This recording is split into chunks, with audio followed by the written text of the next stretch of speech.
الحمد لله نحمده ونستعينه ونستغفره ونؤمن به ونتوكل عليه ونعوذ بالله من شرور أنفسنا ومن سيئات أعمالنا من يهده الله فلا مضل له ومن يضلل فلا هادي له وأشهد أن لا إله إلا الله وحده لا شريك له وأشهد أن محمدا عبده ورسوله أما بعد فإن خير الحديث كتاب الله وخير الهدي هدي محمد صلى الله عليه وسلم وشر الأمور محدثاتها وكل محدثة بدعة وكل بدعة ضلالة وكل ضلالة في النار.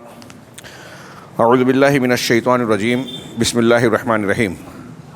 أولم ينظروا في ملكوت السماوات والأرض وما خلق الله من شيء وأن عسى أن يكون قد اقترب أجلهم فبأي حديث بعده يؤمنون.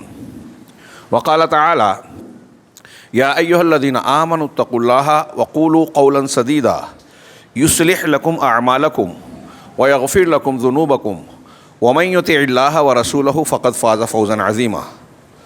وعن أبي ذر الغفاري رضي الله تعالى عنه قال: قال رسول الله صلى الله عليه وسلم: اتق الله حيثما كنت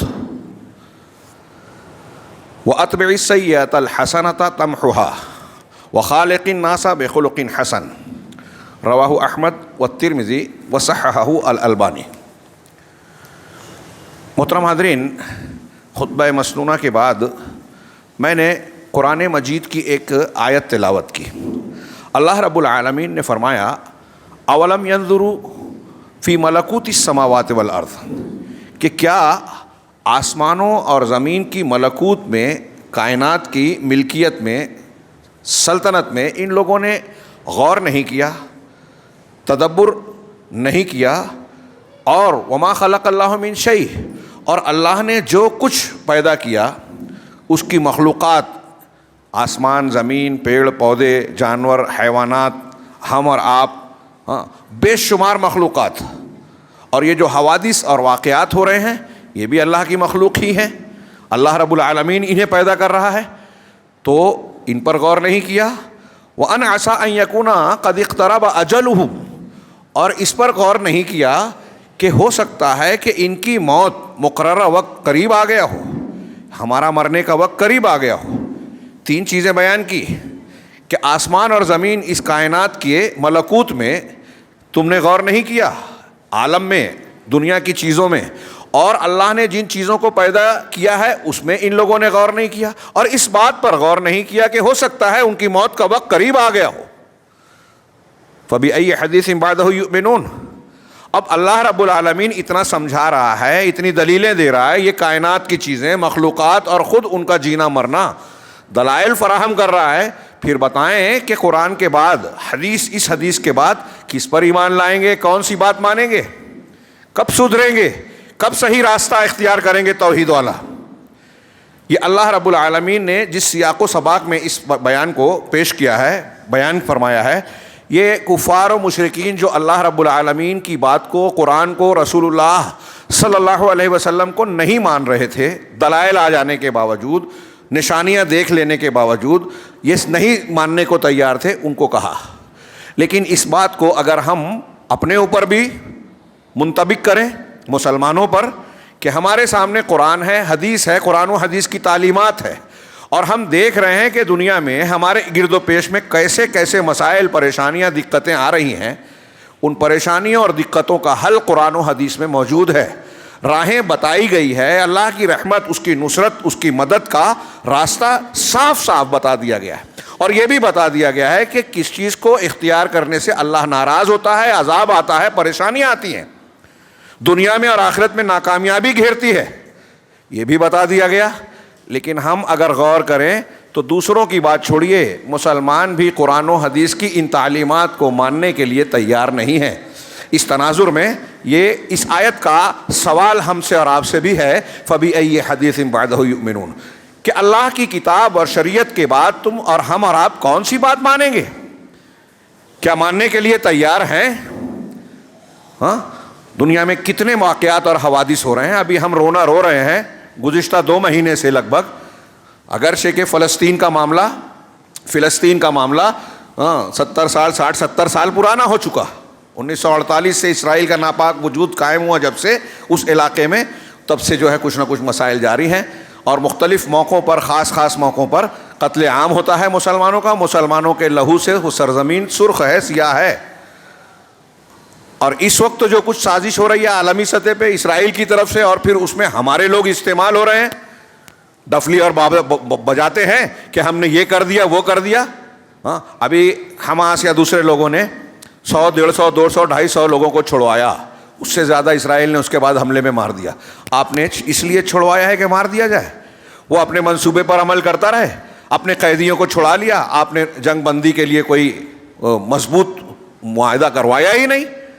وہ اپنے مقاصد کو حاصل کرنے کے لیے آگے بڑھ رہا ہے. مسلمان صرف چیخ چلا رہا ہے, عوام تو عوام, خواص بھی, حکومتیں بھی, اور سب ایک دوسرے کی شکوہ اور شکایت کر رہے ہیں. اللہ رب العالمین کی طرف سے ایک بے رحم قسم کا دشمن مسلط ہے, اور نہتے عوام پر, بچوں, عورتوں پر کھلے عام دنیا کے ضمیر کے سامنے, دنیا کی آنکھوں کے سامنے ظلم ڈھا رہا ہے, ان کی جان مال سے کھیل رہا ہے. ان کی سرزمین پر پہلے سے جو بہت سارے حصے پر قبضہ ہے, مزید قبضہ کرنا چاہتا ہے. یہ سب کچھ ہو رہا ہے, ہم چیخ چلا رہے ہیں. اس کا حل کیا ہے؟ میں یہ نہیں کہتا کہ آپ نے سنا نہیں, جانا نہیں, علماء نے بیان نہیں کیا. میں نے خود بہت ساری جگہوں پر کئی مرتبہ ان باتوں پر گفتگو کی, اور یہ بتایا کہ مسلمانوں کے مسائل کا اصل حل کیا ہے. قرآن و حدیث بیان کرتی ہیں, ہم ماننے کو تیار نہیں ہیں. فَبِأَيِّ حَدِيثٍ بَعْدَهُ يُؤْمِنُونَ. ابھی 2 روز پہلے, یہ تو خاص مسلمانوں کا ہے, پوری دنیا میں کہیں نہ کہیں ادھر مسئلہ ختم ہوتا ہے, دوسری طرف پیدا ہوتا ہے, وہاں کچھ کم ہوتا ہے, تیسرا پیدا ہو جاتا ہے, اور ہم اصلی حل نہیں اختیار کرتے. اصلی حل سے مراد ابھی جو میں گفتگو کرنے والا ہوں, توحید, نیک عمل, تقوی, اللہ کا ڈر, اللہ کی شریعت کی پابندی. مسلمانوں کے آخرت ہی کا نہیں, دنیا کے سارے مسائل کا حل یہی ہے, لیکن ہم ماننے کو تیار ہی نہیں ہے. تو اس لیے ہم سے بھی یہ سوال ہے اللہ کا, فَبِأَيِّ حَدِيثٍ بَعْدَهُ يُؤْمِنُونَ. اس حدیث کے بعد, قرآن کے بعد تم کون سی بات مانو گے؟ تو میں یہ عرض کر رہا تھا کہ ابھی 2 روز پہلے ایک تجزیہ دیکھ رہا تھا میں. چنئی میں جو سیلاب آیا, شہر میں پانی بھر گیا, اموات ہوئی, نقصان ہوا, شہر کے بہت سارے آباد علاقوں میں پانی جم گیا, کئی فٹ اونچا, گاڑیاں, کاریں, سامان بہہ گئے, بجلی پانی کے راستے بند ہو گئے, بجلی کٹ گئی, غذائیں نہیں پہنچ رہی ہیں, لوگ گھروں میں قید ہو گئے, کئی لوگ مر گئے, ڈوب گئے.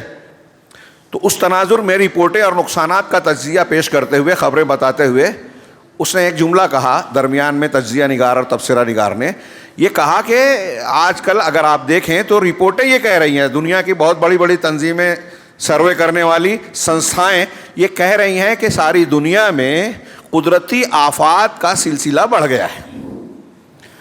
کہیں زلزلہ ہے, کہیں طوفان ہے, کہیں سیلاب ہے, ہاں, کہیں اور کوئی ایسی چیزیں بیماری کی شکل میں وبا پھیل رہی ہے. چائنا میں ابھی ایک نیا کہہ رہے ہیں بیکٹیریا تھا, وہ چائنا میں پھر سے بیماری ایک پھیلی ہے, اور کل کی خبر ہے کہ دلی میں 7 مریض اس کے پائے گئے. ایسی بیماریاں, آفتیں, طوفان, سیلاب یہ بڑھ گیا, پہلے کے مقابلے میں زیادہ ہو رہا ہے. کچھ دنوں پہلے ہماچل پردیش, پھر اڑیسہ اور ایسے کئی مقامات پر ہندوستان میں آتا رہا, کہیں سیلاب, کہیں طوفان, اور پھر زمین کا ڈھہ جانا, بجلی کا گرنا, بہت سے لوگوں کا موت کا شکار ہو جانا. اب یہاں بھی تجزیہ نگار اور تبصرہ نگار جو غیر مسلم ہیں ان کی بات سمجھ میں آتی ہے, مسلمان بھی غور نہیں کرتا. زیادہ سے زیادہ کیا کہتے ہیں یہ لوگ کہ انہوں نے, تبصرہ نگار نے کہا کہ اس میں صرف قدرت کا دخل نہیں ہے بلکہ اس سے زیادہ انسانوں کا دخل ہے. اور اس سلسلے میں بتایا کہ ترقی اور وکاس کے نام پر حکومتیں بہت ساری ندیوں اور نالوں کو بند کر رہے ہیں, پانی کے راستوں کو محدود کر رہے ہیں, وینٹیلیشن اور ہوا کے انتظامات کو اس طرح سے کنجسٹڈ کر رہے ہیں کہ وہ صحیح ہوا اور آکسیجن لوگوں کو نہیں ملتی. ہاں, ندیوں کو پاٹ کر وہاں بلڈنگیں بنا دی گئی اور اس کو ترقی کا نام دیتے ہیں. غریب آدمی اگر ایسی جگہ پر بستا ہے تو کہتے ہیں کہ اتی کرمن ہے, ناجائز تجاوز ہے, قبضہ ہے, اور گورنمنٹ کرتی ہے فلڈ ایریا میں پانی کی جگہ, ندی کی جگہ کو پاٹ کر, تالاب کو ختم کر کے وہاں اگر بساتی ہے, درختوں کو کاٹتی ہے, پہاڑوں کو بلا وجہ تراشتی ہے, وہاں مکانات بناتے, کہتے ہیں وکاس ہے, ترقی ہے. تو اس کا کہنا ہے کہ یہ بہت بڑا سبب ہے ان آفات کا، طوفان، سیلاب، ہوائیں، اور پھر زمینوں کا دھس جانا، پہاڑوں کے تودوں کا بڑے بڑے ٹکڑوں کا گر جانا، اور اس سے بڑے بڑے حادثات کا رونما ہونا۔ تو تجزیہ نگار کہہ رہا ہے ہمارے یہاں بھی اب ایسی سوچ بنتی جا رہی ہے، جبکہ ایک ایمان والے کا یہ یقین ہونا چاہیے کہ دنیا میں جو کچھ ہو رہا ہے وہ اللہ کی مشیت اور اس کے فیصلے سے ہو رہا ہے۔ ایک پتا بھی اللہ کی مرضی اور فیصلے کے بغیر نہیں ہلتا، یہ ہمارے عقائد کا بنیادی حصہ ہے۔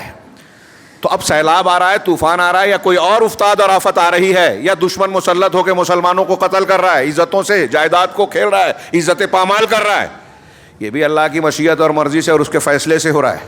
کیوں ہوتا ہے یہ؟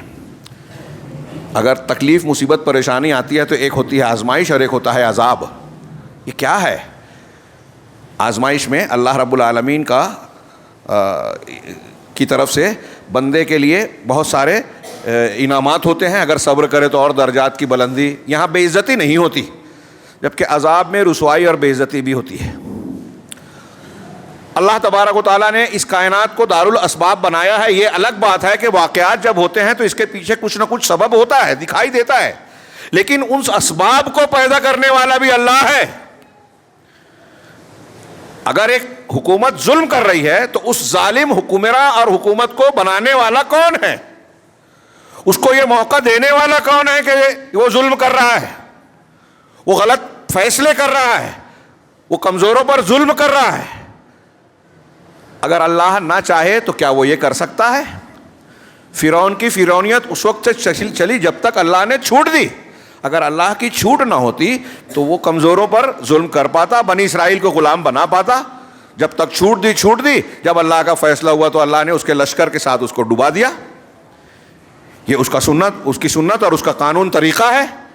تو میں یہ عرض کر رہا تھا کہ یہ جو سارے واقعات اور حادثات ہو رہے ہیں یہ سب کے سب اللہ رب العالمین کے فیصلے اور مشیت کے مطابق ہو رہے ہیں۔ اس کا نسخہ کیا ہے؟ صاف سیدھی بات۔ میں نے قرآن کی جو دوسری آیت اور ایک حدیث پڑھی، آج کے جمعہ میں نسخے علاج کے طور پر، یعنی علاج کا جو ہمارا نسخہ ہے اس کے طور پر یہی دو چیزیں پیش کرنا چاہتا ہوں، لیکن اس کو اختیار کرنا ہمارے لیے اب آسان نہیں رہ گیا۔ ہم سنتے ہیں، زبان سے ماننے کا دعویٰ بھی کرتے ہیں، اور ہمارے یہاں اب بہت قابل لوگ ہیں۔ آج کل سوشل میڈیا کے دور میں دیکھیے تو جاہل لوگ علماء کو بتاتے ہیں، حکمرانوں کے فیصلے پر تنقید کرتے ہیں، اتنے جانکار لوگ ہیں۔ حقائق معلوم نہیں ہے تبصرہ شروع کر دیتے ہیں۔ یہ جمہوریت اور خارجیت والا مزاج اس طریقے سے پروان چڑھ چکا ہے۔ ہمارا یہ مزاج کیوں بنا کہ قرآن حدیث کا نسخہ ہمیں معلوم ہے، بار بار بتایا جاتا ہے کہ ہمارے مسائل کا حل اس میں ہے، لیکن اختیار نہیں کرتے۔ اس کی ایک وجہ قرآن میں بہت جگہ بہت ساری ہے۔ ایک وجہ ایک مقام پر اسی سورہ اعراف میں جہاں کی آیت پہلی پڑھی تھی، ایک آدمی کی مثال دی اللہ رب العالمین نے۔ بعض مفسرین کہتے ہیں کہ کسی خاص آدمی کی طرف اشارہ ہے، متعین آدمی، لیکن وہ روایتیں صحیح نہیں ہیں۔ ہر انسان جس کے اندر وہ باتیں ہوں جو اس آیت میں بیان کی گئی ہے وہ اس سے مراد ہے۔ ہم اور آپ بھی ہو سکتے ہیں، اللہ اس میں شامل نہ کرے۔ اللہ نے کہا وَاتْلُ عَلَيْهِمْ نَبَأَ الَّذِي آتَيْنَاهُ آیاتنا، کہ ان پر اس شخص کی آیت کو بیان کیجئے، تلاوت کیجئے، سنائیے۔ اس شخص کی بات کو، خبر کو بیان کیجئے لوگ ان پر، آتَيْنَاهُ آیاتنا، جس کو ہم نے اپنی آیتیں دی تھی، مطلب اپنے دین کا علم دیا تھا، شریعت بتائی تھی، اللہ کی نشانیوں اور آیتوں کا علم تھا اس کے پاس، اس شخص کو عطا کیا، لیکن فَانْسَلَخَ مِنْهَا، وہ ان آیتوں اور ان تعلیمات کے دائرے سے باہر نکل گیا۔ اپنے آپ کو رکھیے مسلمانوں کو آج کے اس پر، اللہ نے ہم کو آیتوں کا علم دیا ہے، قرآن حدیث کی کچھ معلومات دی ہے، دین سکھایا، اسلام دیا۔ اللہ کہہ رہا ہے کہ وہ تعلیم تو ہے لیکن ہم اس تعلیم کو استعمال نہیں کر رہے ہیں، اس کو چھوڑ کے دنیا کی دنیا داری کی طرف بھاگ رہے ہیں۔ یہ آگے کہا اللہ نے فَأَتْبَعَهُ الشَّيْطَانُ، شیطان اس کے پیچھے پڑ گیا، فَكَانَ مِنَ الْغَاوِينَ، اور وہ گمراہوں میں شامل ہو گیا، راستہ بھٹکے ہوئے۔ قرآن کی آیتیں ہیں لیکن شیطان پیچھے لگ گیا، ان آیتوں کو پس پشت ڈال دیا، چھوڑ دیا، نکل گیا اس سے، اور شیطان کو پیچھے لگا لیا۔ اب اس کے بعد خود گمراہی میں پڑ گیا. وَلَوْ شِئْنَا لَرَفَعْنَاهُ بِهَا, اگر ہم چاہتے تو اس کو ان آیتوں کی وجہ سے بلندی عطا کرتے. مطلب یہاں یہ بھی ہوا کہ وہ جو گمراہ ہو رہا ہے اللہ کے چھوٹ دینے سے ہو رہا ہے. اللہ رب العالمین اگر توفیق دے دیتا تو وہ آیتوں کو مانتا, اس پر عمل کرتا, اس میں آگے. اس سے یہ بھی پتہ چلا کہ ہم اچھے ہیں یا برے اللہ کی توفیق سے ہوتے ہیں. لہٰذا ہم کو اللہ سے ہمیشہ نیک توفیق مانگنی چاہیے. ہاں, شیخ عبدالرزاق کا ایک اس پر بڑا خطبہ ہی ہے توفیق پر, انشاءاللہ کسی موقع پر وہ مضمون بیان کریں گے کہ اللہ تبارک و تعالیٰ ہی ہر چیز کی توفیق دینے والا ہے, اچھی اور بری. لہٰذا بندے کو اپنی دعاؤں کے ذریعے سے, نیکیوں کے ذریعے سے اللہ سے توفیق مانگنی چاہیے. اللہ نے جس کو ہدایت دی وہ ہدایت والا, جس کو گمراہ کر دیا اس کو کوئی ہدایت نہیں دے سکتا. تو اللہ رب العالمین فرمایا کہ اگر ہم چاہتے تو ان آیتوں کے بدلے اس کو بلندی عطا کرتے, لیکن کیوں نہیں کیا تھا اللہ نے؟ وَلَكِنَّهُ أَخْلَدَ فِي الْأَرْضِ, لیکن وہ دنیا کی طرف مائل ہو گیا. اس سے یہ بھی پتہ چلا کہ اللہ نے جو اس کو توفیق سے محروم رکھا اس کی وجہ اللہ نہیں ہے, اللہ نے ظلم نہیں کیا, بلکہ اس کی اپنی روش, اپنی چاہت ہے کہ یہ آخرت کی بجائے دنیا چاہ رہا ہے, اللہ کی خوشنودی کی بجائے دنیا کی رونق چاہتا ہے. ہماری اور آپ کی بھی یہ بڑی بیماری ہے. ہاں, اپنے اندر جائزہ لیجئے, دوسروں کی بات مت کیجئے. ہر شخص اپنے آپ پر غور کرے کہ ہم آخرت اور دین کے لیے کتنا کام کرتے ہیں, کتنا جذبہ رکھتے ہیں, ہمارے دل میں کتنا اللہ کا خوف ہے, آخرت کے لیے کتنی فکر ہے, جنت کے کام کرنا ہے, جہنم سے اپنے آپ کو بچا لیں. 24 گھنٹے میں ہم اس پر کتنا سوچتے اور کرتے ہیں, اور دنیا کتنی کما لیں, بنا لیں, دنیاوی طور سے فائدے حاصل کر لیں, ترقی کر لیں, اس پر کتنا سوچتے ہیں اور کتنی محنت کرتے ہیں. ہمیں خود اپنے اندر کا جواب مل جائے گا. اللہ کہہ رہا ہے کہ شیطان کو پیچھے لگایا, گمراہ بن گیا. اگر ہم چاہتے تو اپنی آیتوں کے ذریعے سے اس کو بلندی بخشتے, لیکن یہ خود دنیا کے پیچھے پڑ گیا, مائل ہو گیا. وَاتَّبَعَ هَوَاهُ, اور اپنی خواہشات کے پیچھے پڑ گیا, اس کی پیروی کی. خواہشات نفس, ہوا بڑا جامع لفظ ہے. اپنے دل کی بات مانی, اپنی چاہت کے پیچھے پڑ گیا, دنیاوی طور سے لذتوں, قرآن اور حدیث سے ہٹ کر دنیا کی جو بھی چیز اختیار کرے بندہ, وہ ہوا ہے, خواہش نفس ہے. وہ چاہے جتنی عقل مندی کی بات کرے, اگر قرآن و حدیث کے خلاف ہے تو وہ اتباع ہوا میں مبتلا ہے. اللہ کہہ رہا ہے کہ دنیا کی طرف یہ مائل ہو گیا اور قرآن و حدیث کو ماننے کی بجائے اپنے خواہشات کی پیروی کر رہا ہے, اپنی رائے مان رہا ہے, قرآن حدیث کے خلاف باتوں کو اختیار کر رہا ہے, اور سوچتا ہے کہ مسائل حل ہو جائیں, اسرائیل نابود ہو جائے, ہاں, سیلاب نہ آئے, طوفان نہ آئے, اللہ تبارک و تعالیٰ کی طرف سے کوئی پکڑ نہ آئے, ناراضگی نہ ہو, رحمت آئے. ایسا کیسے ہو سکتا ہے؟ پہلے اس کا مستحق تو بنے آپ اور ہم. اللہ کہہ رہا ہے کہ وَاتَّبَعَ هَوَاهُ, اس نے اپنے خواہشات کی پیروی کی. فَمَثَلُهُ كَمَثَلِ الْكَلْبِ, تو اس کی مثال کتے کے جیسی ہے. قرآن کا بیان ہے یہ. کیسے کتے کی طرح ہے؟ إِن تَحْمِلْ عَلَيْهِ يَلْهَثْ أَوْ تَتْرُكْهُ يَلْهَثْ, اگر آپ اس کتے پر بوجھ لا دیں, ہاں, ڈانٹے پھٹکاریں, تب بھی وہ ہانپتا ہے. کتا تھکن سے, بھوک کی وجہ سے, پیاس کی وجہ سے زبان باہر نکال کے جو ہانپتا ہے نا, اس کو کہا جائے لحظ کہتے ہیں. لحظ کہ اگر آپ اس کو ڈانٹے یا اس پر بوجھ لا دیں تب بھی وہ ہانپتا ہے زبان نکال کر, اور تترک ہو, یا اسے چھوڑ دیں فریش رہے تب بھی ہانپتا ہے. یعنی دونوں حالتوں میں کتا اپنی زبان نکال کر ہانپتا رہتا ہے.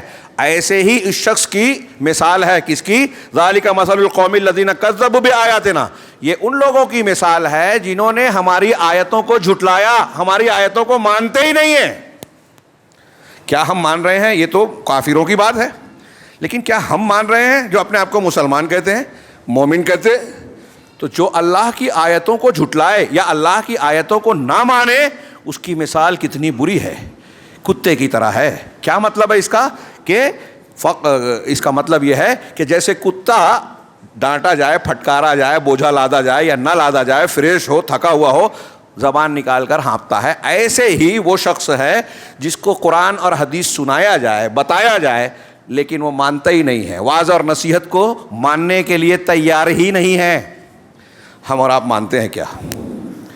ہاں, ابھی جمعہ کا خطبہ ہوگا, ایسے ہمارے ہاں قابل مل جائیں گے جو یہ کہیں گے مولانا صاحب کو یہ ایسے بولنا تھا, اسے یہ بات بیان کر دینی تھی ساتھ میں, یہ جو کہہ رہے تھے, یا فلاں موضوع لینا تھا, وغیرہ وغیرہ.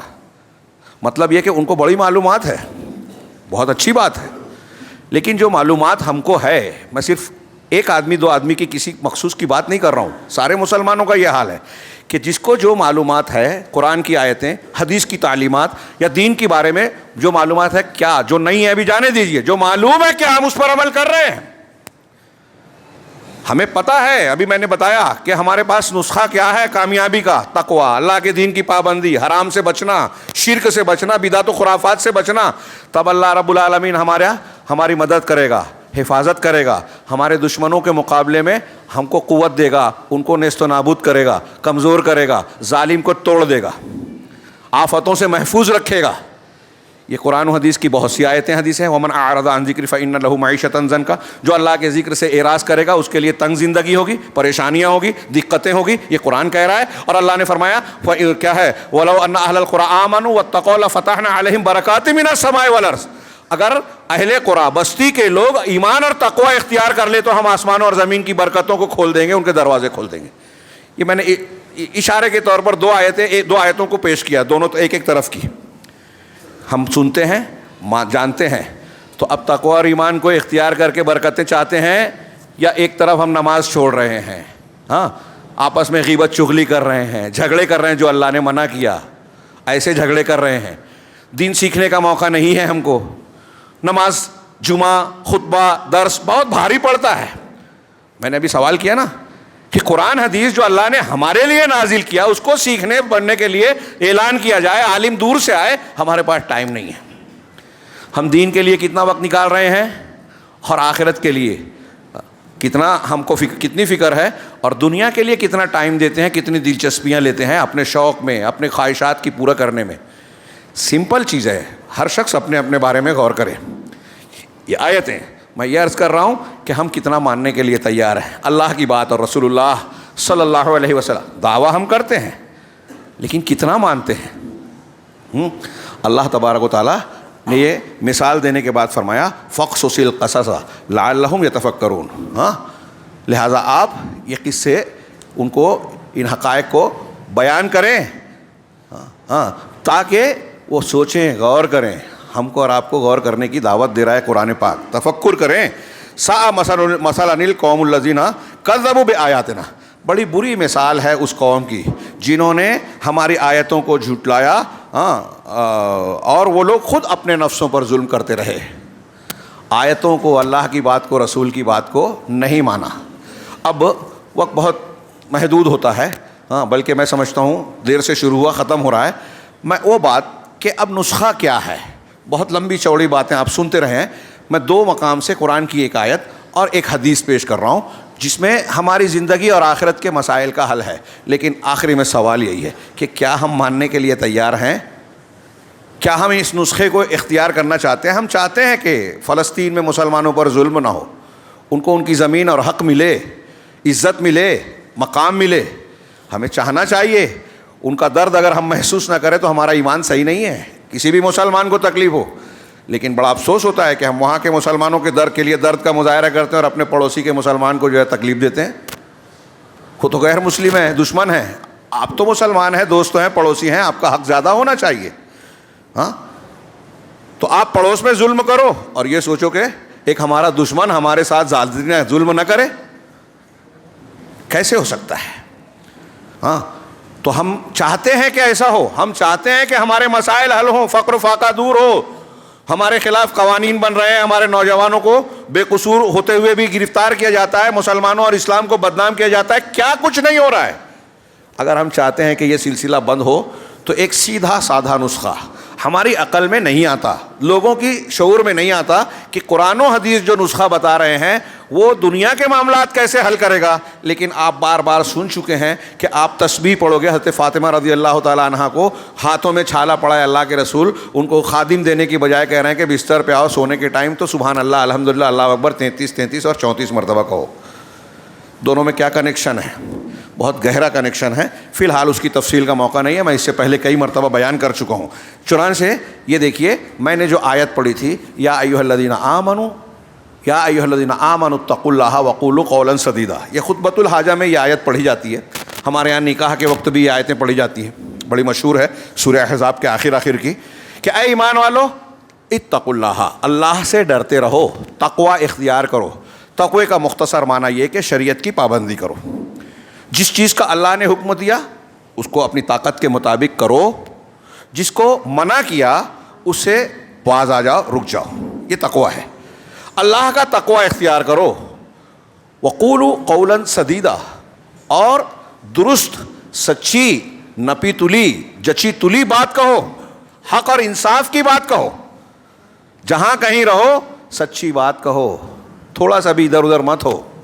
ہمارے یہاں تھوڑی دیر کے لیے کتنا سمپل جملہ ہے، اور آپ سننے کے بعد آپ کو لگ رہا ہوگا کہ کوئی خاص بات نہیں ہے، لیکن آپ غور کیجئے کہ کیا اس کوئی خاص بات نہیں ہے جس کو ہم جانتے ہیں؟ کیا ہم اپنے گھر میں، ادارے میں، اپنے ڈیوٹی کے مقام پر، مختلف موقعوں پر، سماج محلے میں، کیا ہر جگہ سچ بولتے ہیں، قول سدید بولتے ہیں، نپی تلی بات، سچی بات، جھوٹ نہ ہو، غلط نہ ہو، حق کے خلاف نہ ہو، غیبت چغلی نہ ہو، برائی کی بات نہ ہو؟ کیا ہم اس سے بچ کے صحیح سیدھی بات کرتے ہیں؟ وقولوا قولا سدیدا، یہ چھوٹی بات نہیں ہے، دونوں تقوی پر عمل کرنا اور سچی اور اچھی بات کرنا۔ قول سدید میں یہ بھی آ گیا کہ آپ کسی سے بات کریں تو نرمی کے ساتھ کریں، لطف کے ساتھ بات کریں، حلم اور بردباری ہو، حکمت کی بات ہو، لغو، بیکار بات، گندی بات نہ ہو، گناہ کی بات نہ ہو، ساری چیزیں آ گئی اس کے اندر۔ اگر ایسا آپ کریں گے تو اللہ نے اس کا نتیجہ کیا بتایا؟ یا ایھا الذین آمنوا اتقوا اللہ وقولوا قولا سدیدا یصلح لکم اعمالکم، اگر تم ایسا کرو گے تو اللہ تمہارے اعمال کو سدھار دے گا، ویغفر لکم ذنوبکم، اور تمہارے گناہوں کو معاف کر دے گا۔ کتنا سمپل! اللہ کے کلام پہ ہمیں ایمان ہے کہ نہیں ہے؟ ایک ایمان والا یہ کہے کہ نہیں سمجھ میں نہیں آ رہا ہے تو وہ انکار ہو جائے گا قرآن کی، مانا نہیں اگر اس نے۔ سمپل نسخہ بتایا گیا، اللہ کا تقوی اختیار کرو، صحیح، سچی، انصاف کی درست بات کہو۔ سدید کہتے ہیں ٹھیک، تیر کو نشانے پر مارا جائے، کہتے ہیں کہ بالکل ٹھیک نشانہ لگا، سدید اس کو کہیں گے۔ تو اللہ رب العالمین کہہ رہا ہے کہ اگر تم متقی ہو گئے اور تم نے بات کرنے میں سچی اور اچھی بات کرنے کا طریقہ اختیار کر لیا تو نتیجہ کیا ملے گا؟ اعمال آپ کے ٹھیک ہو جائیں گے اور اللہ گناہوں کو معاف کر۔ یہ دو نسخہ دیکھیے، دو نتیجہ۔ آج ہمارا سارا معاملہ چلتا ہے، بیٹا نافرمان ہو گیا، شہر میں فلاں برائی ہو گئی، گھر میں جھگڑا، جماعت میں جھگڑا، پڑوس سے جھگڑا۔ یہ جھگڑا کب ہوتا ہے؟ جب کوئی آدمی نیک عمل سے ہٹ کے برے عمل میں جاتا ہے۔ کسی نے گالی دے دی، کسی نے کوئی ظلم کر دیا، کسی نے کوئی اور ایسی حرکت کی جس سے سامنے والے کو غصہ آیا، پلٹ کے اس نے جواب دیا، دونوں میں جھگڑا ہو گیا۔ سارا فساد برے اعمال کا نتیجہ ہے۔ ایک چیز کہ بندوں میں جھگڑے ہوتے ہیں یا برائیاں جس کو ہم کہتے ہیں وہ بدعملی ہے۔ جب آدمی نیک عمل والا ہو گیا تو یہ مسئلہ حل ہو گیا۔ دوسرا، آدمی کا گناہ آدمی کے لیے سب سے زیادہ خطرناک گھاتک دشمن ہے۔ دنیا اور آخرت کی جتنی مصیبتیں ہیں، پریشانیاں ہیں، ہاں، دنیا میں اللہ کا عذاب آ رہا ہے، آسمانی افتاد جس کو ہم کہتے ہیں، یا دنیا کے طور پر کوئی یعنی فلسطین کا مسئلہ ہو یا کوئی سیلاب طوفان والی بات ہو، ان سب کی سب سے بڑی وجہ ہے ہمارے گناہ۔ مرنے کے بعد عذاب قبر ہو، آخرت کا عذاب ہو، یا میدان محشر کی رسوائیاں ہوں، پریشانیاں ہوں، ان کی وجہ کون ہے؟ گناہ۔ اللہ کہہ رہا ہے کہ تقوی اختیار کرو گے اور سچی اور اچھی بات کرو گے تو اللہ تبارک و تعالیٰ نہ صرف تمہارے اعمال کو ٹھیک کر دے گا، صحیح کر دے گا، تمہارے گناہوں کو بھی معاف کر دے گا۔ کتنی بڑی بات ہے۔ آگے اس کی وضاحت کی کہ تقوی اور صحیح بات کرنا کیا ہے، اس کی وضاحت وہ مزید ہو جاتی ہے کہ وَمَن يُطِعِ اللَّهَ وَرَسُولَهُ فَقَدْ فَازَ فَوْزًا عَظِيمًا، جو اللہ کی اطاعت کرے اور اس کے رسول کی اطاعت کرے مانے تو وہ بہت بڑی کامیابی سے ہمکنار ہوا۔ بظاہر کتنی سمپل بات ہے اور ہم اس کو مانتے بھی ہیں ظاہر میں، لیکن اگر میں گہرائی میں جاؤں جس کا وقت نہیں ہے تو حقیقت یہ ہے کہ کبھی ہم نفس کی خواہشات کی بنیاد پر اللہ کے احکامات کو نہیں مانتے، کبھی غلط علم اور غلط مسلک کی وجہ سے ہم تقوی کو اختیار نہیں کرتے۔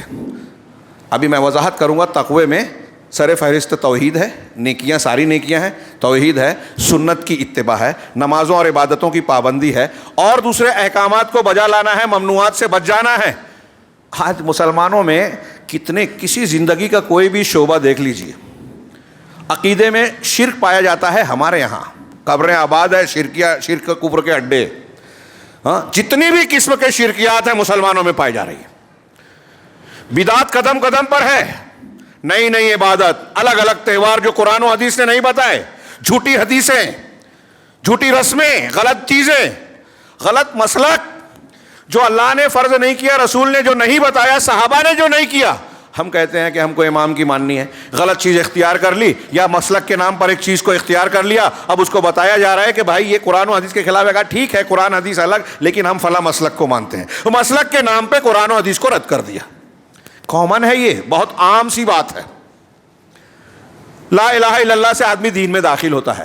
ہمارے ہاں ایسے بزرگوں کو کے پیچھے لوگ چل رہے ہیں جو لا الہ الا اللہ کا معنی ہی غلط بتاتے ہیں, اور ہمارے لوگوں کو فرصت نہیں ہے کہ اس دین کی بنیاد جس کے بغیر جنت میں جا ہی نہیں سکتے اس کو سمجھے, مانے سمجھ کے کیسے اس کو لا الہ الا اللہ کو ماننا ہے. ہمارے پاس فرصت نہیں ہے. ہاں ادرک لہسن پیاز کے لیے ٹائم ہے. دنیا کی ایسی چیزیں جو غیر ضروری ہیں, فضول ہیں, ان کے لیے وقت ہے.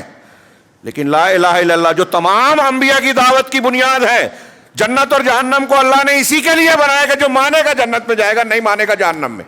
ہم کو فرصت نہیں ہے. کتنے مسلمان ہیں ابھی یہاں پوچھوں حاضرین کو, ہاں سبق چل رہا تھا ہمارا سلسلہ, اثر بعد آج بھی ہوگا انشاءاللہ, کہ لا الہ الا اللہ کی شرائط کیا ہیں. میرا خیال ہے 2-4 لوگ شاید ملیں گے جو بتا پائیں کن چیزوں سے آدمی لا الہ الا اللہ کہنے کے باوجود کیا کرے گا, کون سی چیزیں ہیں جس سے اس کا لا الہ الا اللہ ٹوٹ جاتا ہے اور وہ کافر ہو جاتا ہے. وہ دن بھر میں 1000 مرتبہ لا الہ الا اللہ پڑھے لیکن کافر ہو جائے گا, نہیں معلوم. نتیجہ یہی ہے کہ ایک طرف ہم مسلمان اپنے آپ کو کہتے ہیں, دوسری طرف شرک, کفر اور ایسی چیزوں کو اختیار کر رکھا ہے جس کی وجہ سے ہمارا مسلمان ہونا صحیح رہ ہی نہیں جاتا. اور پورے عالم اسلام میں اس طرح کے مسائل ہیں. ہم کہہ رہے ہیں اس آیت میں اللہ تعالیٰ نے, میں نے کہا بالکل صاف سمپل سیدھا سا نسخہ ہے. 2 لائن کی آیتیں ہیں, 2 آیتیں 3 آیتیں. ہاں تقوی, قول سدید, اللہ اور اس کے رسول کی اطاعت. ہم نے قرآن کو, ابھی کسی بھی مسلمان سے جو اپنے آپ کو مسلمان کہتا ہے پوچھئے کہ قرآن کو آپ مانتے کہ نہیں مانتے, یہ آیت مانتے کہ نہیں, کہے گا مانتا ہوں. لیکن آپ اس کو بولیں گے کہ دیکھیے نماز پڑھنے میں یہ سنت رسول ہے, کہے گا میرے مسلک میں نہیں ہے اس لیے میں نہیں کروں گا. تو آپ نے رسول کی اطاعت کی کیا؟ مسلک کا جھگڑا کنارے پھینکیے. اللہ تعالیٰ قیامت کے دن یہ نہیں پوچھے گا کہ تم فلاں امام کو مانتے تھے تو ان کے طریقے کی بجائے ان کا کیا, ان کے طریقے کی بجائے یہ مانا, یا کیوں مانا. یہ ضرور پوچھے گا کہ رسول کو رسول بنا کر بھیجا تھا, یہ کہا تھا کہ اللہ کی اطاعت کرو, رسول کی اطاعت کرو, یہ کہا تھا کہ تمہارے لیے رسول کی ذات پہ نمونہ ہے, تم اس نمونے کو چھوڑ کر, تم نے اس کی اطاعت کو چھوڑ کر دوسروں کو کیوں اپنا مقتدا بنایا. یہ سوال ہوگا, پکا ہے, یہ قرآن و حدیث کہہ رہی ہے. لیکن ہم مانتے نہیں ہیں. میں نے جو شروع میں کہا فبأي حدیث بعدہ یؤمنون, مسلمانوں سے پوچھنے والا ہے اللہ کا یہ سوال, یہ کون سی حدیث اور قرآن مانتے ہو تم؟ اپنے آپ کو مسلمان کہتے ہو اور پھر اللہ سے شکوہ بھی کر رہے ہو کہ ہمارے اوپر مصیبت آ رہی ہے, لوگوں نے مسجد توڑ دی, لوگ مسلمانوں کی اینٹ شہید بجا رہے ہیں, پورے ایک ملک کو تباہ کر رہے ہیں. اللہ کی مدد کہاں ہے؟ اللہ کی مدد اپنی جگہ ہے, اور آتی ہے کس کے لیے؟ جو ایمان والے ہیں, توحید والے ہیں. اللہ رب العالمین ان کو کسی ماں سے زیادہ چاہتا ہے, ان کی حفاظت کرتا ہے. لیکن ایمان والے ہم ہیں کیا؟ اپنے آپ کو سمجھ رہے ہیں. کیسے سمجھ رہے ہو؟ کیا معلومات حاصل کی کہ آپ کا لا الہ الا اللہ صحیح ہے؟ آپ لا الہ الا اللہ کا معنی سمجھتے ہیں, اس کے تقاضے کو جانتے ہیں, اس کے مطابق آپ کا ایمان, اسلام اور کا عمل ہے کیا؟ جب ایک آدمی قبر پہ جا کے مردوں سے مدد طلب کر رہا ہے, وہاں قربانی کر رہا ہے, غیر اللہ کے نام کی نظر و نیاز کر رہا ہے, تو اس کا لا الہ الا اللہ سلامت کہاں رہا؟ گلے میں تعویذ ڈال رہا ہے, دھاگا پہنا ہوا ہے, یہ مجھ کو مصیبت سے بچائے گا, شیطان جن آصف سے بچائے گا, تو اس کا ایمان کہاں رہا اللہ پہ؟ وہ اللہ تعالیٰ کو کرنے والا نہیں مان رہا ہے, اس دھاگے کو مان رہا ہے. اللہ کے رسول نے کہا جس نے تمیمہ لٹکایا اس نے شرک کیا, مسلمان ماننے کو تیار ہی نہیں ہے. فبأي حدیث بعدہ یؤمنون. اللہ اور اس کے رسول کی اطاعت کرو. اب پہلے تو لوگ اماموں کی سنتے تھے, اب اماموں سے ہٹ کے دانشوروں کی سننے لگے, مفکرین, ان کی بدعتی کتابوں کو قرآن حدیث سے زیادہ پڑھاتے ہیں, رواج دیتے ہیں, ہمارے نوجوان ان کو لائک کرتے ہیں, جو صحابہ کو برا بھلا کہہ رہے ہیں, جہاں حدیثوں کا انکار ہے, جہاں لا الہ الا اللہ کے معنی کی ہی غلط تشریح کی جا رہی ہے. ہمارے یہاں کئی جماعتیں, کئی مسلک ہیں نا, اور پھر یہ دعوت دی جاتی ہے ارے لڑو مت, ہر ایک اپنے اپنے مسلک پہ رہ کے ایک ہو جاؤ. ابھی یہ بات میں نے کئی تقریروں میں کہی اس ہفتے 10 دن میں, کہ اللہ تعالیٰ کہتا ہے وَأَنَّ هَذَا صِرَاطِي مُسْتَقِيمًا فَاتَّبِعُوهُ, یہ میرا سیدھا راستہ ہے. کون سا؟ جو رسول نے دیا, قرآن اور حدیث کا. یہ میرا سیدھا راستہ ہے, اسی کی اتباع کرو. جنت میں لے جانے والا بس یہی راستہ ہے, یہ اللہ کہہ رہا ہے, کوئی ایرا گہرا نہیں, ہمارا مالک خالق رازق کہہ رہا ہے. جنت میں جانا ہے تو دین اور اللہ کے رسول کا راستہ مانو. قرآن کہہ رہا ہے وَلَا تَتَّبِعُوا السُّبُلَ فَاتَّبِعُوهُ, اسی کو مانو, ایک ہی راستہ ہے وہ. یہ بھی دھرم صحیح, وہ بھی مسلک درست نہیں. ایک راستہ جو اللہ کا ہے وہی ماننا پڑے گا, جنت جانا ہے تو.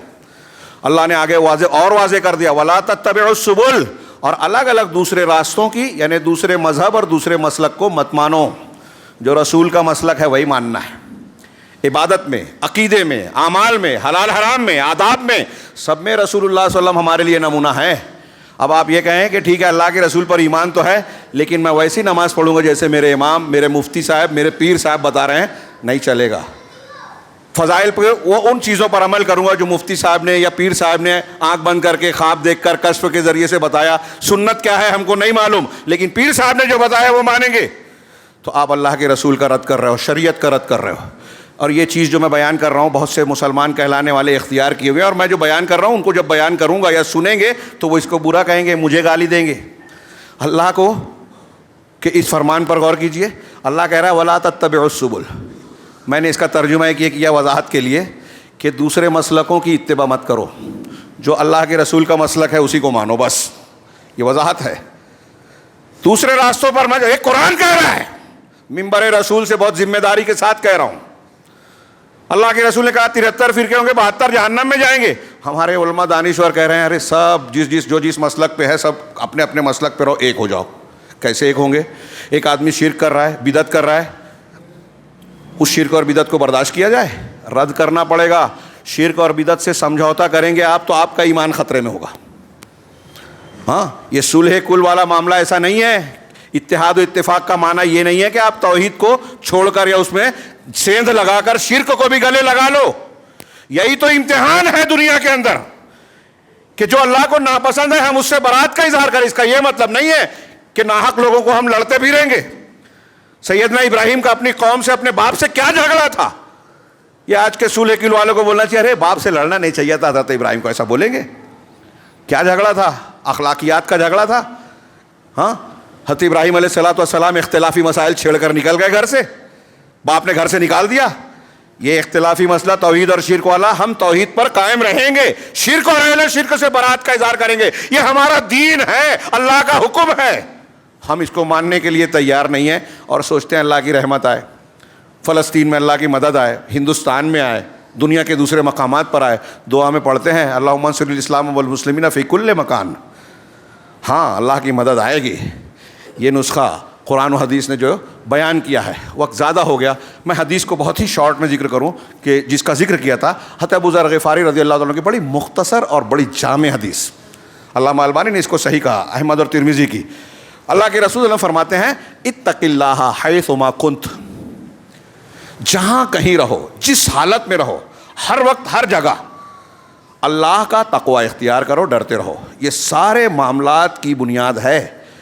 آپ بار بار سنتے ہیں رمضان میں, بقرعید کے وقت کہ روزوں کا مقصد کیا ہے کہ آپ متقی بن جائیں. قربانی کس لیے ہے؟ تاکہ تقوی, اللہ دل کا تقوی قبول کرتا ہے. اللہ تقوی والے سے دین کو قبول کرتا ہے. اور تقوی کیا ہے؟ یہ میرے سامنے کاغذ پہ شیخ عبد الرحمن بن ناصر السعدی نے اس حدیث کی جو شرح کی ہے 3-4 صفحے میں وہ ہے, لیکن موقع نہیں ہے کہ میں وہ پوری باتیں. انہوں نے قرآن کی 3-4 جگہوں سے آیتیں نقل کی, جیسے لیس البر ان تولوا وجوہکم, لیس البر ان تولوا وجوہکم قبل المشرق والمغرب والی آیت. اس کے بعد جو ہے ایک آیت سورہ آل عمران کی سارعوا الی مغفرۃ من ربکم وجنۃ عرضها السماوات والارض اعدت للمتقین. اس کے بعد ایک آیت الذین ينفقون فی السراء, وہیں اسی آیت میں آگے ہے ينفقون فی السراء والضراء والکاظمین الغیظ والعافین عن الناس واللہ یحب المحسنین. ان آیتوں کی تشریح کرتے ہوئے عبد الرحمن بن ناصر السعدی نے کہا کہ قرآن کی ان آیتوں کو پڑھیے تو آیتوں میں متقیوں کی صفات بیان کی گئی ہے. ظاہری باطنی عقیدے کی باتیں بھی ہے اس میں کہ جو اللہ پر ایمان لائے, آخرت پر ایمان لائے, فرشتوں اور رسولوں پر ایمان لائے. یہ ایمانیات بھی تقوی میں شامل ہے. آخر میں کہا کہ یہی لوگ سچے متقی ہیں. ہاں, اس آیت کے آخر میں کہا. پھر جو صبر کرتے ہیں, نماز قائم کرتے ہیں, زکوٰۃ دیتے ہیں, ظاہری بدنی مالی ساری عبادت اللہ کے لیے کرتے ہیں. پھر آخر یہ جو آیت ہے کہ جن کے لیے جنت تیار کی گئی ہے وہ متقی ہیں، جنت متقیوں کو ملے گی۔ متقی کون ہے؟ جو خوشحال ہوں، تنگی ہو یا خوشحالی ہو، ہر حال میں اللہ کے راستے میں خرچ کرتے ہیں اور اپنے غصے پر قابو رکھتے ہیں، کنٹرول رکھتے ہیں اور لوگوں کو معاف کرتے ہیں۔ یہاں غور کیجئے، تقوی کی تشریح کر رہے ہیں یہ قرآن سے۔ متقی کون ہے؟ جس کے اندر یہ ساری صفات پائی جائیں، ایمان رکھتا ہے اللہ پر، رسول پر، فرشتوں پر، آخرت پر، تقدیر پر، اسلام کے ارکان پر، نماز، روزہ، حج، زکوٰۃ پر اپنی طاقت کے مطابق عمل کرتا ہے، جو پابندی ہے وہ اس کو بجا لاتا ہے، روزے رکھتا ہے، ہاں نیکیاں کرتا ہے، غربا مساکین پر خرچ کرتا ہے، مصیبت پریشانی آ جائے، تنگی آ جائے تو صبر کرتا ہے، اللہ رب العالمین کے دشمنوں کا سامنا ہو تو اپنے آپ کو جما لیتا ہے، پیچھے نہیں ہٹتا، قدم نہیں ہٹاتا۔ اسی طریقے سے نماز روزے کی پابندی، عہد کی پابندی، غلاموں کو آزاد کرنا، اللہ کے راستے میں سوال کرنے والوں کو جہاں جہاں خرچ کا موقع ہے وہاں خرچ کرنا، یہ ان آیتوں میں کہا گیا ہے۔ اور آخر میں ان پہ کہا گیا کہ اولئک الذین صدقوا واولئک هم المتقون، یہی لوگ سچے ہیں اور یہی لوگ متقی ہیں۔ جس کے اندر یہ خصلتیں پائی جائے وہ متقی۔ اب اگر کوئی کہتا ہے کہ ایک آدمی نماز نہیں پڑھ رہا ہے، آنکھ بند کر کے کعبہ میں پڑھ لے رہا ہے نا، ہمارے یہاں ایسے پیر رہتے ہیں ننگے دھڑنگ، اللہ کے رسول صلی اللہ علیہ وسلم اور صحابہ کرام میں آپ کو ایسے نہیں ملیں گے، مجذوب پیر صاحب دل کی بات جان لیتے ہیں، انا للہ، یہ سب شرکیہ باتیں ہیں۔ اللہ کے رسول صلی اللہ علیہ وسلم نے منافقین کے بارے میں کہا کہ ان کے دل کی بات اللہ جانتا ہے، جن کے بارے میں اللہ نے بتا دیا ان کے بارے میں معلوم ہوا۔ یہاں ایسے بولتے ہیں کہ فلاں بابا لوگ، پیر صاحب، شیخ ایسے ہوتے ہیں کہ دل میں کیا ہے جان جاتے ہیں۔ امام صاحب کے پیچھے نماز پڑھ رہے تھے، امام صاحب نے بکری کے بارے میں سوچا، یہ نماز توڑ کے باہر چلے گئے۔ لوگوں نے پوچھا، رہے کیوں نماز چھوڑ کے؟ کہا تمہارا امام تو بکری کا چارہ لا رہا تھا۔ اب یہ سنا کے عوام نعرہ تکبیر، اللہ اکبر، ماشاء اللہ، سبحان اللہ، مشاعرے کی طرح داد دیتے ہیں۔ علم کی مجلسوں کو، واعظ و نصیحت جہاں قرآن و حدیث سکھانا ہے وہاں اس طرح دین کو مذاق بنایا جاتا ہے، اس طرح کی باتیں بنا کر قرآن و حدیث کا رد کرتے ہیں۔ پھر سے جملہ سنیے، جو لوگ وحدت الوجود، شرک، یہ بزرگوں کے واقعات، اللہ کی عظمت و کبریائی، انبیاء کرام اللہ کی عظمت و کبریائی بیان کرتے تھے۔ اللہ کے رسول صلی اللہ علیہ وسلم کے سامنے کوئی آپ کی تعریف، آپ کو سید بول دے، کہا مجھے سید مت کرو، سید اللہ ہے۔ ایک صحابی نے آگے کہہ دیا جو اللہ چاہے اور جو آپ چاہیں، کہا نہیں، صرف جو اللہ چاہے، کیا تم نے مجھ کو اللہ کے برابر کر دیا؟ یہ انبیاء کا یہ طریقہ تھا۔ اور یہاں اللہ کی عظمت و کبریائی چھوڑ کے لوگ بزرگان دین، شخصیات اور مستقل اپنے بزرگوں اور مشائخ کی ایسی چیزیں بیان کر رہے ہیں جو اللہ کی خصوصیت ہے، کہ وہ تو قبر سے مردے کو زندہ کر دیتے تھے۔ شیخ عبد القادر جیلانی نے کہا یا فلاں نے کہا کہ اللہ، حضرت عیسیٰ کہتے تھے اللہ کے حکم سے مردے کو کہتے اٹھ، میں کہتا ہوں میرے حکم سے اٹھ۔ کھائی ہوئی مرغی اٹھ کے چلنے لگی، دوڑنے لگی۔ ایک قوال کی قبر پہ جا کے کہا تو وہ قوالی گاتا ہوا قبر کے باہر آ گیا۔ میں نے قوال جو ہے قبر میں بھی قوالی گا رہا تھا، انا للہ ہے۔ ایسی بکواس، یہ میں کہتا ہوں کہ قرآن حدیث کا مذاق اڑاتے ہیں، قرآن حدیث کا رد کر رہے ہیں۔ فلاں ایسے بزرگ تھے، ان کی قبر پہ گیا آدمی، تو قبر پر ایک آدمی جو ہے وہ دیکھا، وہ راستے میں ایک لونڈی کو دیکھا تھا، بہت پسند آئی، تو قبر سے آواز آئی کہ فلاں تیرے فلاں لونڈی میں نے تجھ کو دے دی۔ کہا ابھی تو وہ فلاں کی ملکیت ہے۔ تھوڑی دیر میں وہ مالک آیا اور کہا کہ میں یہ مزار کے حوالے کرتا ہوں اس لونڈی کو، اس کی خدمت کے لیے میں وقف کرتا ہوں۔ اور اندر سے پہلے ہی سے آواز آ گئی تھی پیر صاحب کی، مرے ہوئے ہیں، قبر کے اندر ہے۔ مرید نے ایک لڑکی کو دیکھا، پسند کیا، یہاں آئے، اس کو ہبہ بھی کر دیا، ابھی آئی نہیں تھی۔ اس طرح کی بکواس وہ بیان کرتے ہیں۔ تو ہمارے یہاں اتنی جہالت ہے کہ اس پر لوگ نعرے بلند کرتے ہیں، سبحان اللہ اور واہ واہ کے نعرے لگاتے ہیں۔ ایسے میں اللہ کی مدد آئے گی؟ یہ تقویٰ ہے؟ عقیدے خراب ہے، تقویٰ نہیں رہے گا۔ جو نماز نہیں پڑھتا وہ متقی نہیں ہے، جو متقی نہیں ہے وہ ولی نہیں ہو سکتا۔ علامہ ابن تیمیہ رحمہ اللہ نے لکھا کہ سورہ یونس میں اللہ نے کہا الا ان اولیاء اللہ لا خوف علیہم ولا هم یحزنون، سنو اللہ کے اولیاء پر نہ خوف ہوتا ہے نہ وہ غم زدہ ہوتے ہیں۔ بالکل صحیح ہے، لیکن کون ہے اللہ کے اولیاء؟ قرآن کی اگلی آیت سورہ یونس کی آیت ہے، لکھ لیجئے، جا کے پڑھیے اور ان کو بتائیے۔ قرآن کہہ رہا ہے کہ اولیاء اللہ کون ہے؟ الذین آمنوا وکانوا یتقون۔ یہ دو صفت بنیادی بتائی، جو ایمان والے ہیں اور تقوی والے ہیں۔ ابھی ہم تقوی کی اتنی تشریح پڑھ رہے ہیں، اس کا مطلب اگر کوئی آدمی نماز نہیں پڑھتا، اگر کوئی آدمی فرض نمازیں نہیں پڑھتا تو وہ متقی ہو سکتا ہے کیا؟ کوئی آدمی روزہ نہیں رکھتا وہ متقی ہو سکتا ہے کیا؟ ہاں، ہمارے یہاں یہ پیر صاحبان کے بارے میں بولتے ہیں، ان کو کیا ضرورت ہے روزہ رکھنے کی؟ اللہ کے نبی صلی اللہ علیہ وسلم آخری وقت میں 3 دن 4 دن پہلے دیکھیے کہ نماز کے لیے اٹھنا چاہ رہے ہیں، گر کے بے ہوش ہو گئے. ہاں اٹھے، کہا ٹب میں میرے لیے پانی جمع کرو، غسل کیا، کہا مجھے پھر لے چلو الصلاۃ نماز کے لیے، پھر بے ہوش ہو گئے. 4 مرتبہ اٹھنے کی کوشش کی. آپ نے یہ نہیں کہا کہ میرے اوپر سے نماز کی فرضیت ختم ہو گئی. یہ پیر صاحبان، فاسق و فاجر لوگ، نشہ کرنے والے، زنا کرنے والے، یہ اتنے پہنچ گئے. میں سب کی بات نہیں کرتا. آج دیکھیے شرک کے جتنے اڈے ہیں نا، وہاں آپ کو نشہ اور زنا بھی ملے گا اکثر و بیشتر. ہاں، توحید کے ساتھ آپ کو نیکیاں ملے گی، شرک کے ساتھ برائیاں ملے گی. کوئی یہ نہ کہے کہ میں کسی کی گستاخی کر رہا ہوں، یہ ایک حقیقت ہے. اور انہی لوگوں کے بارے میں بیان کر رہا ہوں جو دین کی دکان بنا کر لا الہ الا اللہ کا بورڈ لگا کر شرک کی دکان چلا رہے ہیں. جو بزرگان دین اولیاء و صالحین گزرے ہیں ہم ان کی عزت کرتے ہیں اور کرنا ضروری ہے، لیکن ان کی طرف غلط باتوں کو منسوب کرنا، جھوٹے قصے کہانیاں بیان کرنا اور لوگوں کو اللہ کی بجائے ان کی عبادت کی طرف بلانا، ان کی مزار پہ آؤ، مسجد کی بجائے یہاں آؤ. ہاں، آپ نماز پڑھو کہ مت پڑھو، حرام کھاؤ، نشہ پیو، سود خوری کرو.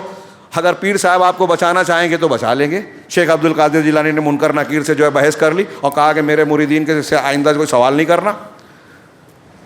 ہاں، کہ جرت ہے. انبیاء کرام کہتے ہیں کہ قیامت میں مختلف موقعوں پر کہا کہ میں کہوں گا نفسی نفسی نفسی، انبیاء کہیں گے میرا نفس میرا نفس، اللہ کے سامنے بغیر اجازت کے منہ نہیں کھولیں گے. اور فلاں شیخ فلاں بزرگ لڑائی کر رہے ہیں اللہ سے.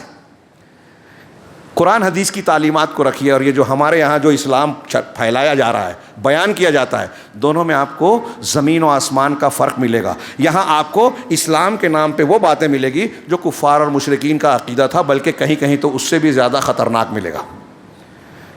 کتنی دوری ہے.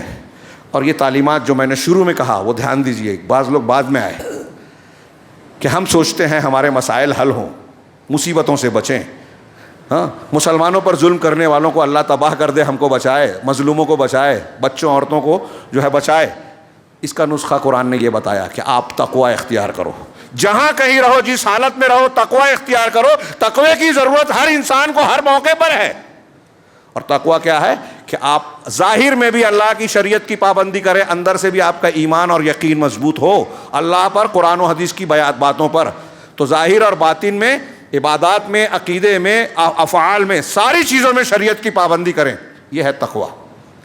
اب ایک آدمی کھلے عام سود خوری کر رہا ہے، شراب نوشی کر رہا ہے، شراب بیچ رہا ہے، خرید رہا ہے، حرام کام کر رہا ہے، زنا بدکاری کر رہا ہے، دن رات موبائل میں تو لگا ہوا ہے، جمعہ کا خطبہ بھاری پڑتا ہے، نماز کے لیے 15 منٹ 20 منٹ نہیں ہے اس کو فرض نماز کے لیے، فجر میں بستر نہیں چھوڑ سکتا، رات میں جاگا ہے نا گندی فلمیں دیکھتے ہوئے، تو فجر میں کیسے آئے گا؟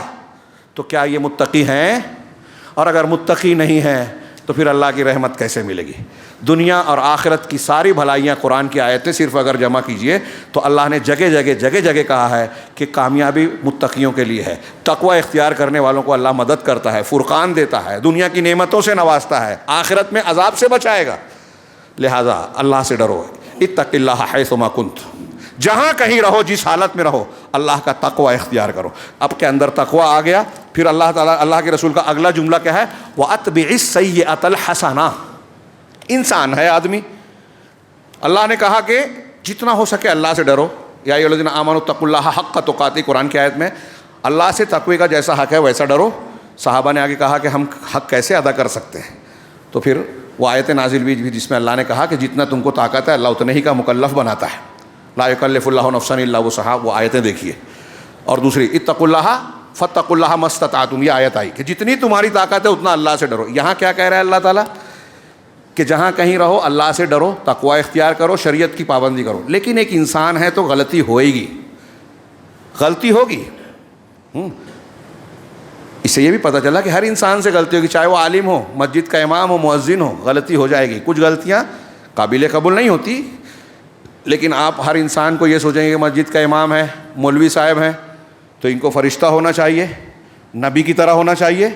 یہ نہیں ہوگا. اس حدیث سے اور دوسروں سے بھی پتہ چلتا ہے انسان ہے تو خطا غلطی ہوگی، لیکن تقوی میں اگر کمی ہو جائے تو اللہ کے رسول نے نسخہ بتایا، وَأَتْبِعِ السَّيِّئَةَ الْحَسَنَةَ، اگر کوئی برائی ہو جائے آپ سے تو اس کے بعد نیکی، حسنہ ایک جامع لفظ ہے، ہاں حسنات اس کی جمع ہے،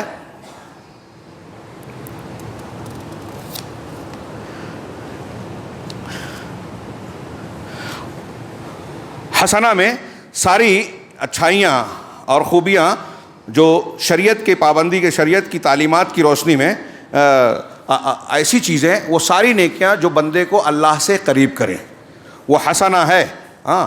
اور حسنات ساری نیکیاں ہیں، برائیوں کو تباہ کو مٹانے والی نیکیاں کون کون سی ہیں؟ اس میں سر فہرست توبہ و استغفار ہے، اللہ تعالیٰ کے جرام میں سچی توبہ، اگر آپ سے غلطی ہو گئی توبہ کریں، استغفار کریں، اللہ تبارک و تعالیٰ کی انابت، ہر وقت اس کا ذکر کرنا، اس کے خوف، اس سے امید دل میں جگائے رکھنا، اللہ کا ڈر آپ رکھیں اور آنکھ سے آنسو بہے تو یہ بھی گناہوں کو مٹاتا ہے، ہاں۔ اسی طریقے سے مالی اور بدنی طور پہ جو کفارے بتائے گئے ہیں کہ آپ سے کوئی غلطی ہو گئی تو آپ اتنا روزہ رکھ لو، یہ بدنی کفارہ ہے، اتنا صدقہ کر دو، یہ مالی کفارہ ہے، اس کے ذریعے سے بھی نیکیاں برائیاں مٹتی ہیں۔ اسی طرح لوگوں کو معاف کر دینا، آپ کے گھر میں آپ کی بیوی ہے، آپ کے بچے ہیں، وہ آپ کے ماتحت ہیں، وہ بھی انسان ہیں، جیسے آپ سے غلطیاں ہوتی ہیں ان سے بھی ہو سکتی ہے، تو اگر غلطیاں ہو جائیں تو ہر موقع سختی کا نہیں ہوتا، ہر موقع نرمی کا نہیں ہوتا، لیکن معاف کرنے کی جگہ پر معاف کر دینا، جہاں گنجائش ہو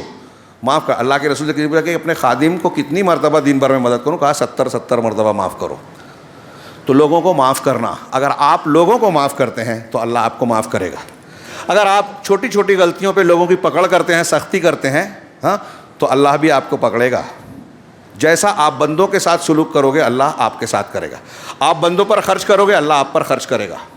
یہ نسخہ یاد رکھیے، اچھے اچھوں کو سمجھ میں نہیں آتا، اور یہ جو بات میں کہہ رہا ہوں قرآن حدیث کی بہت سی دلیلوں میں مل جائے گا، ہاں۔ واللہ فی عون العبد ما کان العبد فی عون اخیہ، بندہ اللہ بندے کی مدد میں رہتا ہے جب تک بندہ اپنے بھائی کی مدد کرتا ہے۔ آپ چاہتے ہیں کہ اللہ آپ کی مدد کرے، ہماری مدد کرے، تو آپ اپنے رشتہ دار کی، پڑوسی کی، قریبی مسلمان کی، یا جو بھی ہو اس کی مدد کیجیے، بھوکے کو کھانا کھلائیے، اللہ آپ کو کھانا کھلائے گا۔ تو یہ برائیوں کو مٹانے والی، کسی کی پریشانی کو آپ حل کر دیں، مصیبت میں ہے، پریشانی میں ہے، ہاں، دوڑ دھوپ کریں، پیسے ہی سے نہیں ہوتا، صرف آپ دوڑ دھوپ کریں، اخلاقی اعتبار سے اس کی مدد کریں، اس کی ہمت بندھائیں، ہاں، لوگوں سے بات چیت کریں تو مصیبت کو دور کرنے، اسی طرح کوئی تنگ دست ہے اس کی تنگی کو دور کریں، ہاں، اس کے کوئی نقصان میں ہے، تکلیف میں ہے، بیماری میں ہے، اس کے علاج معالجے میں اس کی مدد کریں، ہاں۔ اور اسی طریقے سے کہیں بھی کسی کو ضرورت ہو، آپ اس ضرورت میں مدد کر سکتے ہیں، آپ کریں۔ اللہ رب العالمین نے فرمایا کہ اللہ محسنین کو پسند کرتا ہے، ہاں۔ ایک احسان تو اللہ کے ساتھ عبادت میں ہوتا ہے، ایک احسان بندوں کے ساتھ حسن سلوک میں ہوتا ہے۔ اسی طرح ایک حدیث ہے کہ 5 نمازیں، الصلوات الخمس والجمعۃ الی الجمعہ ورمضان الی رمضان مکفرات لما بینہن مجتنبت الکبائر، کہ 5 نمازیں اور ایک جمعہ سے دوسرے جمعہ، ہاں، اور رمضان سے لے کر دوسرا رمضان، یہ چیزیں اپنے درمیان کے گناہوں کی معافی کی کا کفارہ بنتی ہیں جب تک کہ کبیرہ گناہوں سے بچا جائے۔ صحیح مسلم کی یہ حدیث ہے۔ اس کا مطلب یہ ہوا کہ یہ جو فضائل پر ہم عمل کرتے ہیں، جمعہ کی نماز پڑھی تو اس جمعہ کے بعد دوسرا جمعہ جب پڑھا ہم نے صحیح ڈھنگ سے، تو اس درمیان میں جو گناہ ہوگا وہ معاف ہوگا، لیکن کون سا گناہ؟ جو صغیرہ گناہ ہے، چھوٹے گناہ ہیں، کیونکہ اللہ کے رسول نے آخر جملہ کیا کہا؟ جب تک کبیرہ گناہوں سے بچا جائے۔ اب کبیرہ گناہ اگر ہوا تو کبیرہ گناہ کے لیے معافی کے لیے توبہ کی شرائط کے ساتھ اس میں توبہ کرنا ضروری ہے، ورنہ وہ معاف نہیں ہوگا، ہاں۔ اسی طریقے سے ان نیکیوں اور ایسی اور بھی بہت سی نیکیاں ہیں جس میں آدمی، جس پر اللہ رب العالمین نے یہ بتایا کہ گناہوں کو اللہ تعالیٰ معاف کرتا ہے۔ اسی طریقے سے کوئی مصیبت پریشانی آتی ہے، آپ اس پر صبر کرتے ہیں، مصیبتوں کو آنے سے، یہاں تک کہ اگر ایک مسلمان کے پیر میں کانٹا چبھ جائے تو یہ بھی اس کے گناہوں کا کفارہ ہوتا ہے۔ اب کوئی بھی جسم کو نقصان پہنچانے والی، دل کو تکلیف دینے والی، مالی، داخلی، خارجی کوئی مصیبت پریشانی ہے، یہ مسلمانوں کے لیے خیر ہے، اگر اس پر صبر کرے تو اور زیادہ بہتر ہے۔ اس لیے ہم پر جو دنیا میں مصیبتیں، آفتیں آتی ہیں نا، اس کو یہ نہیں سوچنا چاہیے کہ یہ ہمارے لیے شر ہے، یہ ہمارے لیے خیر ہے۔ قیامت کے دن، ہاں، ایسی مصیبتوں پر صبر کرنے کی شکل میں، ہاں، ایک بندہ یہ سوچ سکتا ہے کہ کاش دنیا میں مجھ کو اور مصیبت ہوتی تو یہاں اور اجر و ثواب ملتا۔ یہ بہت بڑی نعمت ہے ایک طریقے سے۔ پھر اللہ رب العالمین نے تقوی کے حکم دیا شروع میں کہ عقیدے میں، اعمال میں، ظاہری اور باطنی سارے چیزوں میں آپ تقوی اختیار کریں. اس کے بعد اگلا جملہ ہے وَخَالِقِ النَّاسَ بِخُلُقٍ حَسَن. ایک پوری کتاب ہے یہ. اور لوگوں کے ساتھ اچھے اخلاق سے پیش آؤ. ہاں، اب اول حسن اخلاق کیا ہے کہ آپ اپنی ذات سے کسی کو نقصان نہ پہنچائیں، آپ کی زبان سے کسی کو نقصان نہ پہنچے، آپ کے کسی عمل سے نقصان نہ پہنچے. کہ آپ پڑوسی کے گھر کچرا گندگی پھینک رہے ہو، اتی کرمن کر کے دوسروں کو تکلیف دے رہے ہو، راستے میں تکلیف دہ چیزیں ڈال رہے ہو، ایسی اور بہت ساری چیزیں جس سے آپ دوسروں کو تکلیف دیتے ہیں، اس سے آپ رک جائیے. یہ ان کے ساتھ حسن اخلاق ہے. مسلمانوں کا، اسلام کا اور اسلام کے پھیلانے کا سب سے بڑا ہتھیار یہی اخلاق رہا ہے. نبی کریم صلی اللہ علیہ وسلم اس سلسلے میں پوری انسانی تاریخ میں سب سے بہترین نمونہ ہے. اخلاق کا سب سے بہترین اور عظیم مرقع وَإِنَّكَ لَعَلَىٰ خُلُقٍ عَظِيمٍ. اللہ نے خود کہا کہ آپ عظیم اخلاق پر ہیں. نبی صلی اللہ علیہ وسلم کے اخلاق کو اختیار کیجئے. ہاں، تو اس میں جو تفصیلات ہیں کہ آپ بات کریں تو اچھی بات کریں، کسی کے ساتھ حسن سلوک کرنا، کوئی غلطی کر دے تو معاف کر دینا، نظر انداز کر دینا، لین دین میں نرمی برتنا. ہاں، اب اس کی فہرست اگر میں بناؤں کہ اچھے اخلاق میں کیا کیا شامل ہے تو بہت لمبا وقت درکار ہوگا. یہاں صرف اختصار سے میں کہوں کہ بندوں سے جو بھی ہم معاملہ کریں تو شریعت کے دائرے میں جو اچھائی ہے، جو نیکی ہے، ہم وہ اختیار کریں. اس سے کیا ہوگا؟ بندوں کے حقوق بھی ادا ہوں گے اور آپ بندوں سے قریب بھی ہوں گے. اب آپ غور کیجئے کہ جو اس حدیث پر عمل کرے گا، اللہ کا تقوی جب اختیار کرے گا تو اللہ کا حق ادا ہوگا. بندوں کے ساتھ حسن سلوک کرے گا تو یہ بندوں سے قریب ہو جائے گا. یعنی اللہ کے حقوق اور بندوں کے حقوق، یہ 3 جملے کی حدیث میں آ گئی اور اس پر کسی نے عمل کر لیا گہرائی کے ساتھ، سچائی کے ساتھ، تو دنیا اور آخرت میں وہ کامیاب ہو گیا.